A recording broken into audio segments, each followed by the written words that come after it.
फजर बर्रिक़ाब।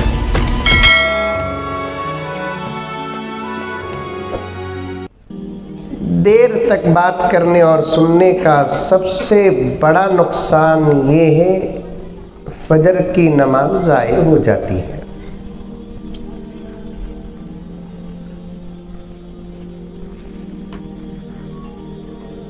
कल क़यामत में अल्लाह ये नहीं पूछेंगे कि बयान सुना कि नहीं सुना, अल्लाह ये पूछेंगे कि फजर की नमाज पढ़ा कि नहीं पढ़ा। आ रही है बात समझ में? अरे आ रही नहीं आ रही है? मुंडी तो भी हलाओ। उमेगरून बैठे सका बैठे है ना।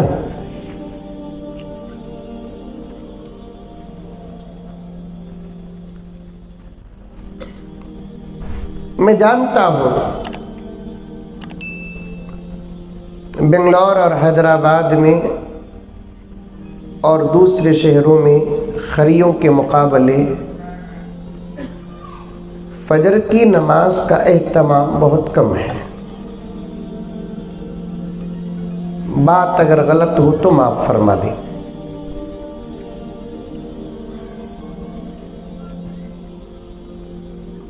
नमाज की पाबंदी कीजिए बतौर ख़ास फजर की। उम्मत मुस्लिमा के आधे मसाइल का हल अल्लाह ताला ने फजर की नमाज में रखा है।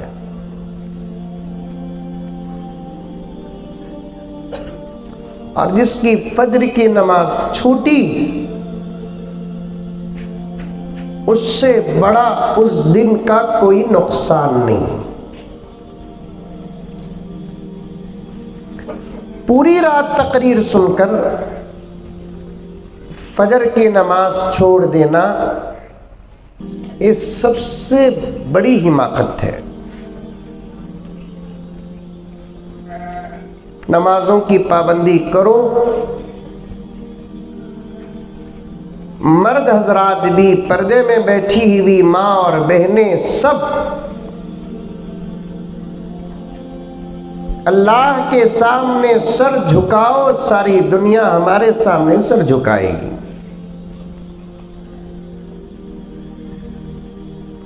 उसके सामने अगर हमारा सर नहीं झुका, अल्लाह इतना नाराज होते हैं, इतना नाराज होते हैं कि सारी दुनिया के सामने हमारा सर झुका देते हैं। करेंगे इंशाअल्लाह फजर की नमाज की पाबंदी? कौन कौन करेंगे? हाथ उठाइए। माशाअल्लाह माशाअल्लाह। ये ओरिजिनल हाथा की, कांग्रेस के हाथा की मालूम नहीं। मेरे वाली ज़करिया साहब रहमतुल्लाह अलैह अक्सर फरमाते, क्या तुम्हें वादा लिए तो मुसलमाना को इंशाअल्लाह बोलना, हाथा उठाना, ये दो काम अच्छा था। क्या भी करेंगे? क्या भी इंशाअल्लाह उन्हें जोर से बोलता जिसका पक्का इरादा नहीं करने का होता।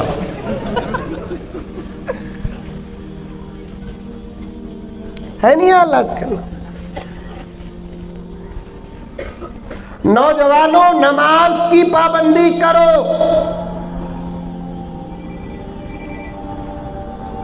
बगैर नमाज के कसम खाने के लिए आजिज़ तैयार है कि हम कभी कामयाब नहीं होंगे।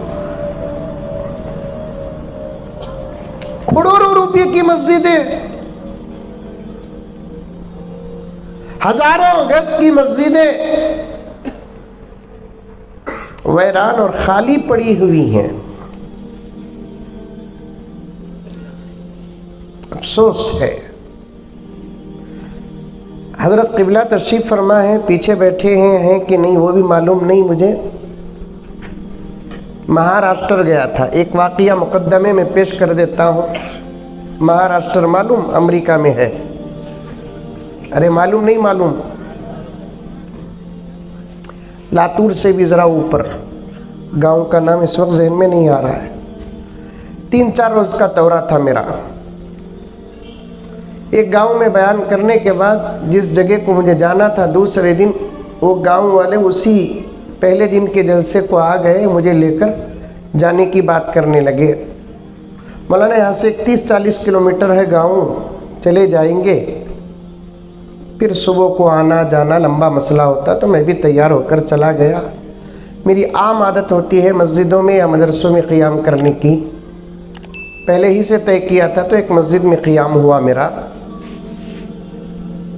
सोए रात को, सुबह अजान हुई फजर की, अल्हम्दुलिल्लाह उठा।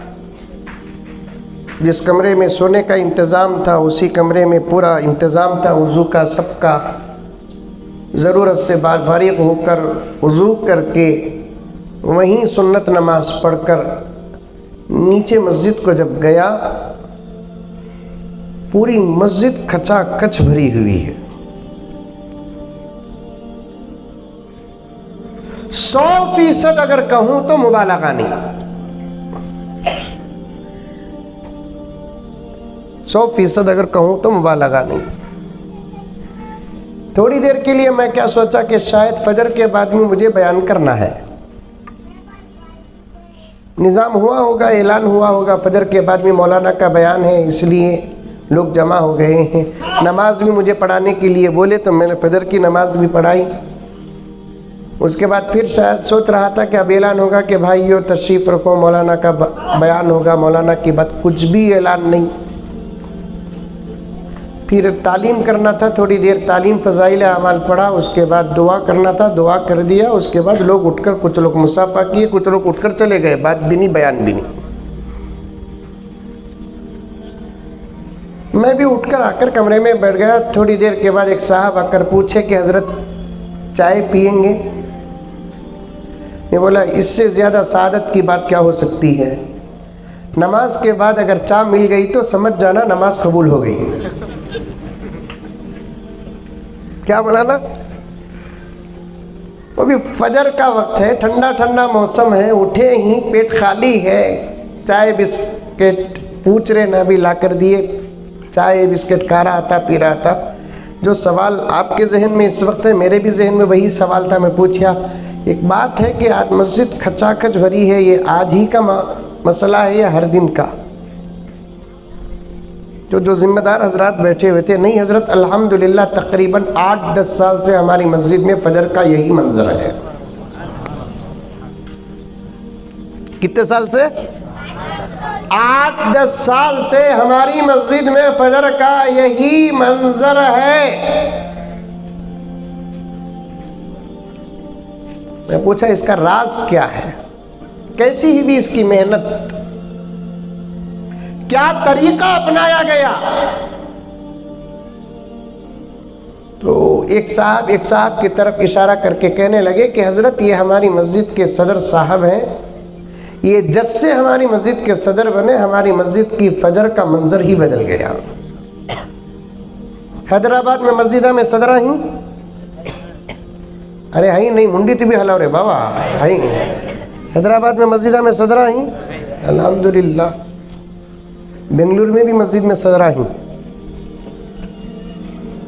ये जो हजरत है ना हाजी साहब, ये जब से हमारी मस्जिद के सदर बने हैं तब से हमारी मस्जिद के फजर का ये मंजर है।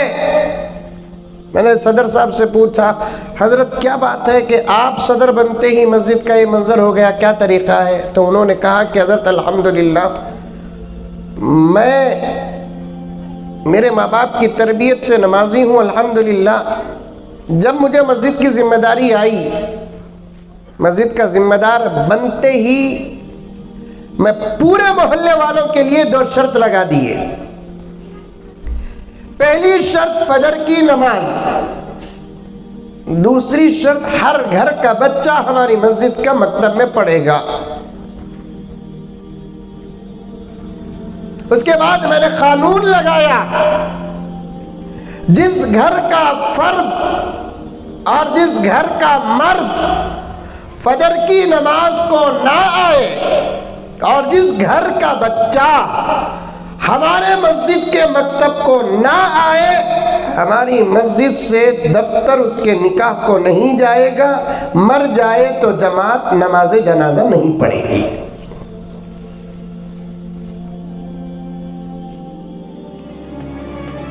YouTube चैनल्स को सब्सक्राइब कीजिए और इनके ताज़ा बयानात के जरिए अपने इल्मी, इस्लाही और फिक्री अबियारी करते रहिए।